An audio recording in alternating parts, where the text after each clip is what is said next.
So last week I finished a 6-month challenge called the Alphabet Superset. And not only has it kickstarted a new goal to actually do something with this channel, but I also learned 4 really valuable lessons along the way. But first, just a little bit about this challenge. The Alphabet Superset Challenge was created by a YouTuber called Struthless. The idea was to create 26 pieces of art over a 6-month period, each with a topic starting with a letter of the alphabet. For my medium, I chose videos, and my journey on YouTube started. I won't go into too many details about the challenge. If you're interested in finding out more, I've linked the original video in the description below. There's also a bunch of people on the Discord channel who are doing a round 2 right now, so definitely go check it out if you're interested. All right, on to the lessons. Lesson number 1, something is better than nothing. One of the main reasons for this challenge was to get over that perfectionism that stops a lot of artists from actually publishing their work. I know I've struggled with this a lot myself. Art is so subjective that it's hard to know when it's actually truly done. There's always a shot that could have been done better, or a music cue that could have just hit a little bit harder, or a mistake found in editing that can only be fixed with a reshoot. But the point was to publish something every single week, no matter what, even if it wasn't perfect yet. There were weeks where I had so much other work to do that I couldn't spend the amount of time that I wanted on that week's video. There were also times where I wasn't in a good place emotionally, and I just did the bare minimum.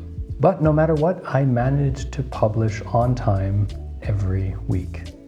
Well, except for once, but I was actually legitimately bedridden for a week with an illness, so I think I get a pass on that. Now, I'm not saying that this has taught me to just throw everything at the wall and see what sticks. No, it's more about not letting perfectionism stop you from doing literally anything. Having that deadline at the end of the week really helped me actually get my videos done. Also, you never really know what's going to be a hit.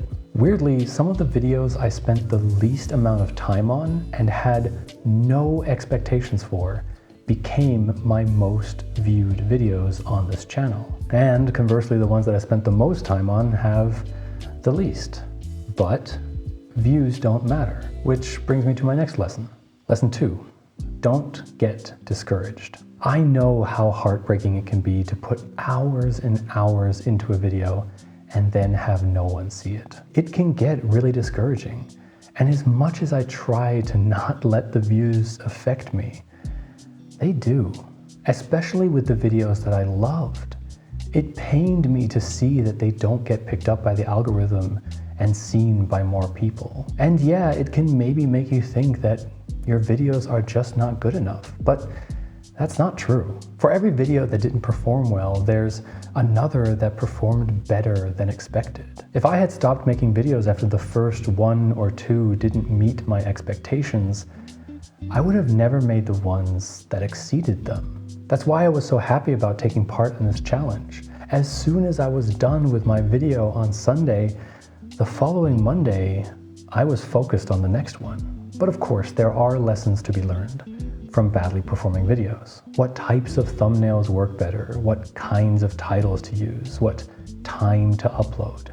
These are all factors that play into the YouTube game. But my goal was never to get a lot of views.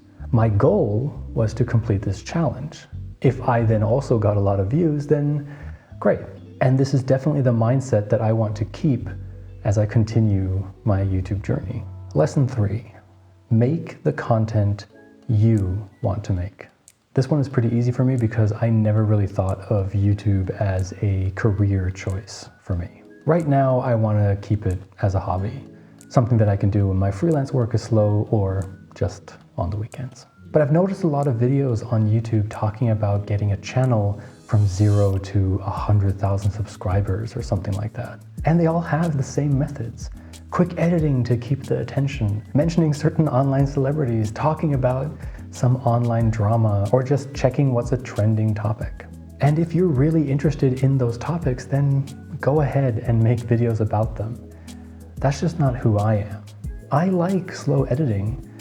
I don't want to add zoom-ins or sound effects to every single movement that happens on screen. I want this to feel like a conversation between two people with some music in the background.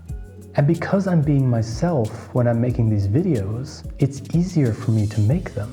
I've had projects where I hated the subject matter that I had to film and edit. It was so hard to actually get myself to work on those projects, but at least I had a paycheck as motivation. That's not the case for YouTube.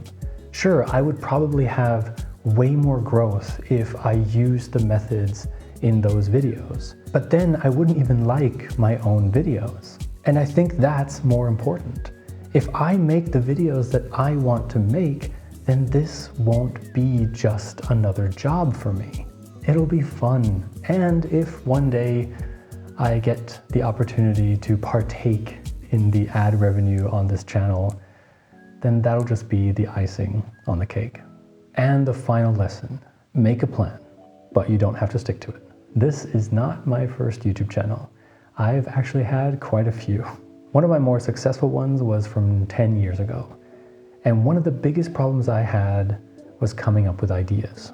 I would come up with an idea, make the video, and then start thinking about the next idea. And then weeks would go by with me just trying to find the next perfect idea.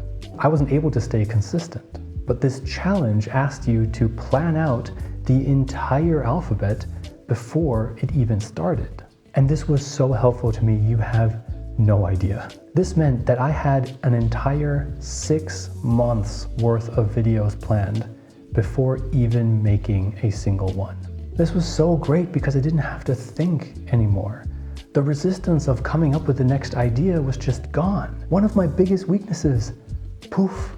But the reason I said make a plan and then maybe don't stick with it is because I did make changes. After posting 2 videos about sports and realizing that they didn't really perform well, I took the opportunity to change the S video from swimming to silence. Also, after my optimism video, I realized that I wanted to talk more about mental health. It was a topic that really interested me and I loved making that video. Through that, a video about Twitch changed to True Self, webcomics became Wanting, yearbooks became Say Yes, and zine became No 0 Days. All of the videos I just mentioned are some of my favorites. And on top of that, some of the best performing ones. The list of topics really helped me keep the momentum up. It felt like I was just on to the next video. No thinking, nothing. It was pretty much like, all right, video done. What's the next topic? And I am definitely going to be pre-planning my next video topics. So those are the lessons that I learned from the Alphabet Superset. If you're interested, I made a totally off-the-cuff tier list of my Alphabet Superset videos. It's an unlisted video, so there's a link in the description and a link in the end screen if you want to see it. I am going to take next week off to come up with my list of video topics for the next couple of months, and then I'll be back to creating weekly videos. If you're interested in doing the Alphabet Superset, I highly recommend it. It was a lot of fun. For more info, just check the description box below.